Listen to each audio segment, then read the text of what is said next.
Pithapuram YSR Congress party కార్యాలయంలో మహాత్మా జ్యోతిరావు పులే వర్ధంతి సందర్భంగా పిఠాపురం నియోజకవర్గ వైసీపీ ఇన్ఛార్జ్ వంగ గీత ఘనంగా నివాళులర్పించారు. ఈ సందర్భంగా వంగ గీత మాట్లాడుతూ అధికారంలో ఉన్న ప్రభుత్వాలు న్యాయం జరిగే విధంగా అందరినీ సమానంగా చూడాలని అన్నారు. నేడు పరిస్థితులు చూస్తుంటే రాజ్యాంగం ప్రకారం కాకుండా సొంతంగా రాసుకున్న పుస్తకాల ప్రకారం పాలన చేస్తున్నట్లు కనిపిస్తుందని ఆరోపించారు.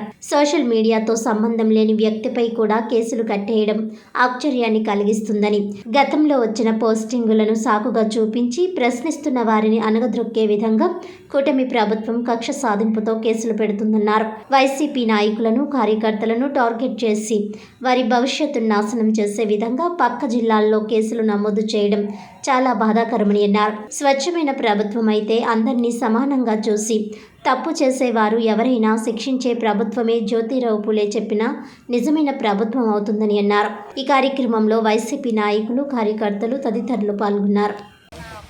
అంబేద్కర్ గారికి ఆదర్శం ఎవరు అంటే మహాత్మా బాబా పూలే ఆదర్శం.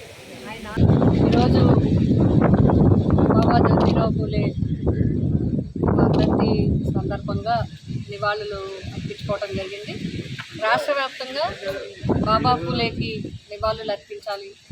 అదేవిధంగా మరి ఈ సమాజాల్లో అట్టడుగు వర్గాల అభ్యున్నతికి కృషి చేసిన మహాత్మా పూలే యొక్క మరి కార్యక్రమాలు నిర్వహించాలని రాష్ట్ర పార్టీ అధ్యక్షుడు గౌరవనీయులు జగన్మోహన్ రెడ్డి గారి ఆదేశాల ప్రకారము ప్రతి నియోజకవర్గ హెడ్ క్వార్టర్స్లో వారికి నివాళులు అర్పించడం జరుగుతుంది. మనకి తెలుసు బాబా సాహెబ్ అంబేద్కర్ గారి యొక్క కృషి, అదేవిధంగా బాబా పూలే, వీరంతా వారి జీవితాలని సమాజానికి అర్పించిన వ్యక్తులు. అప్పటి పరిస్థితులు చూసుకుంటే అసలు సమాజంలో ఏ వర్గానికి కూడా ఏ విధమైన న్యాయం జరగని పరిస్థితి, హక్కులు లేని పరిస్థితి, మానవులంతా దుర్భరమైన జీవితాన్ని మరి అనుభవించే పరిస్థితులు. విద్య లేదు, వారికి అంటరానితనం, అవిద్య, సాంప్రదాయాలు, మూఢనమ్మకాలు, పెత్తందారీ వ్యవస్థలు, ఇటువంటి పరిస్థితుల్లో వారు అక్క సమాజాన్ని చూసి సమాజం కోసం వారు ఎంతో కృషి చేయడం జరిగింది. బాబాసాహెబ్ అంబేద్కర్ గారికి కూడా ఆదర్శప్రాయుడు ఎవరంటే బాబా పూలే. మరి బాబా గారి పూలే గారి సతీమణి సావిత్రిబాయి పూలే, ఆమె మొట్టమొదటి టీచర్.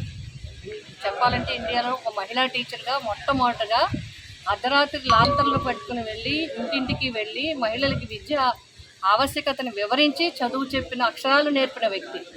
ఎన్నో కష్టాలను అనుభవించింది, ఎన్నో బాధలను అనుభవించింది, ఎన్నో ఇబ్బందులను అనుభవించి కూడా వాటిని అధిగమించి ఈ సమాజం వెలుగులోకి తీసుకురావడానికి, ముఖ్యంగా అట్టడుగు వర్గాలు అందరూ కూడా పైకి రావడానికి, ఈరోజు ప్రశ్నించే స్థాయికి, ఈరోజు ఉద్యోగాలు చేసే స్థాయికి, ఈరోజు సమాజంలో అన్ని వర్గాలతో సమానంగా అట్టడుగు వర్గాలు అందరూ రావడానికి అవకాశం ఇచ్చిన వ్యక్తులు వాళ్ళు.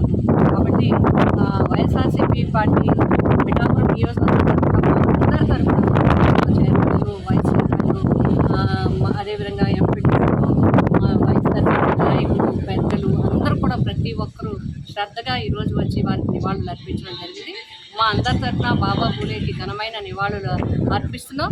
ఎందుకంటే రాజ్యాంగం నిన్ననే ఒక కార్యక్రమం చేసుకున్నాం, రాజ్యాంగ ఆవిర్భావ దినోత్సవాన్ని పురస్కరించుకొని అంబేద్కర్ గారికి నివాళులు అర్పించుకున్నాం. వీరంతా చెప్పింది ఏంటంటే అందరినీ సమానంగా చూడాలి, ప్రభుత్వాలు ఏవైతే ఉన్నాయో అందరికీ కూడా న్యాయం జరిగే విధంగా చేయాలని. ఈనాటి పరిస్థితులు చూస్తూ ఉంటే అన్యాయంగా రాజ్యాంగం ప్రకారము, చట్ట ప్రకారము మరి పని చేయకుండా మరి చాలామంది సోషల్ మీడియా నెపంతో అసలు సంబంధం లేని వారిని కేసుల్లో పెట్టడం, ఎప్పుడెప్పుడో సోషల్ మీడియాలో వచ్చినాయి వీరికి పెట్టి కేసులు పెట్టడం. అంతేకాదు గత కొన్ని రోజుల్లో ఇంచుమించుగా ఒక 20 రోజుల నుంచి మనం చూసినట్లయితే ఎవరైనా సోషల్ మీడియాలో ఎప్పుడో 2-3 సంవత్సరాల క్రితం పెట్టారని పెడితే ఇక్కడ ఉండే పోలీస్ స్టేషన్లో కాదు, వేరే జిల్లాల్లో, కడపలో కొంతమంది, ప్రకాశం జిల్లాలో కొంతమంది, కర్నూలులో కొంతమంది, అనంతపురంలో కొంతమంది, గుంటూరులో కొంతమందిని ఇవిలాగా ఇబ్బందులు పెట్టే పరిస్థితులు. మరి అలా అనుకుంటే నిజంగా అలాగా ఒకవేళ తప్పుడు సోషల్ మీడియాలో ప్రచారం చేస్తే అందరి మీద పెట్టాలి, ఎవరైతే చేశారో వారు అందరి మీద పెట్టాలి. కానీ టార్గెటెడ్గా వైసీపీ కార్యకర్తలు, వైసీపీ నాయకుల మీద పెట్టడం అనేది అన్యాయంగా జరుగుతుంది.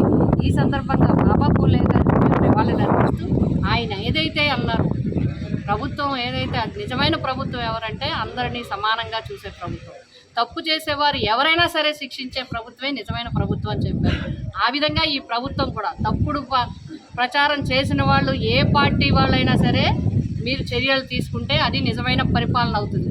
అంతేగాని అన్యాయంగా ప్రతిపక్షం చెందిన వ్యక్తుల మీద తప్పుడు కేసులు పెట్టడం అనేది చాలా అన్యాయమైన విషయం. దీన్ని మేము తీవ్రంగా ఖండిస్తూ మరొక్కసారి బాబా పూలే గారికి మా అందరి తరఫున ఘనమైన నివాళులు అర్పిస్తాం.